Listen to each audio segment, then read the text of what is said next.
AITA for ending my engagement and calling my fiancé and his mom losers after he tried to move his whole family into our new home. I 40F am coming to you because I feel like I need some perspective on a pretty huge decision I made. And honestly, I don't know if I handled things the right way. So, let's set the scene. I'm in my 40s, at the peak of my career. I've worked my butt off for years to get where I am, and I'm finally starting to see the fruits of all my hard work. Think sweat, tears, late nights, personal sacrifices, you name it. I've got a great job, some big clients, and a whole lot of momentum right now. All of that has set me up to take the next step, which is moving closer to my family, slowing down just a little, and making sure I have more time for myself and my kids. Sounds great, right?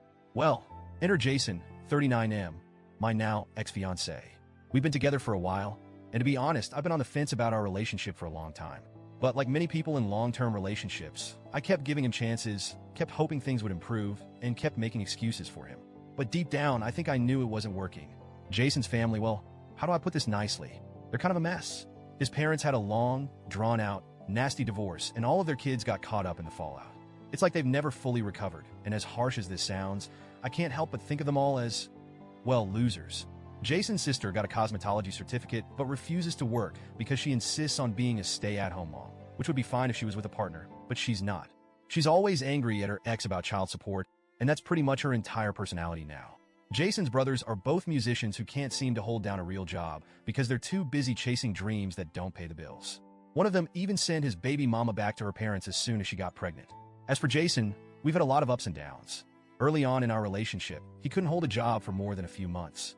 He's always complaining, always looking for the next thing to fix his life, but he never actually follows through with anything. And when my career started taking off, it felt like every single step forward I made, he tried to drag me into something involving his family. Like every single time, whether it was trying to get his mom a food stand in a project I was working on or asking me to hire his brothers through my business contacts, it was constant. And here's the kicker. He never once asked if I could help MY family. It's always about his family and how he can plug them into MY successes. Fast forward to last year's holiday season.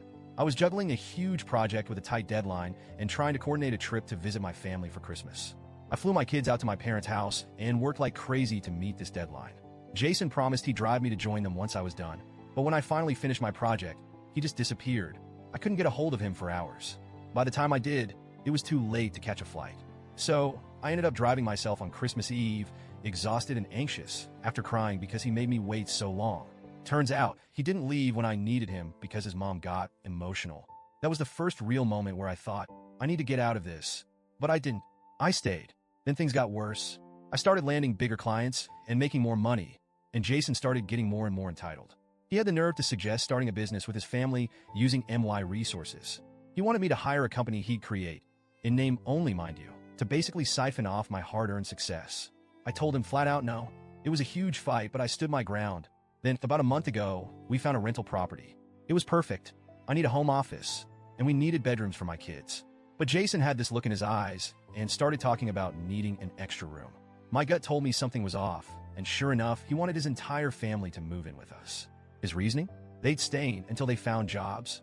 I laughed out loud, because if I let that happen, they'd never leave. I'd be stuck supporting his deadbeat family forever. When I confronted him, he threw a tantrum, like full-on toddler mode. He stormed out, grabbed his backpack, and disappeared for days. When he finally resurfaced, it was to tell me he got fired. For insubordination. He tried to make me feel sorry for him, but by this point, I was done. Then, we had the final blowout. I told him I wanted out. He accused me of destroying his dreams and of being a snob now that I'm rich. I'm not rich, by the way. I'm just doing well. He had a full-on meltdown, rocking back and forth while holding the steering wheel and accusing me of ruining his life.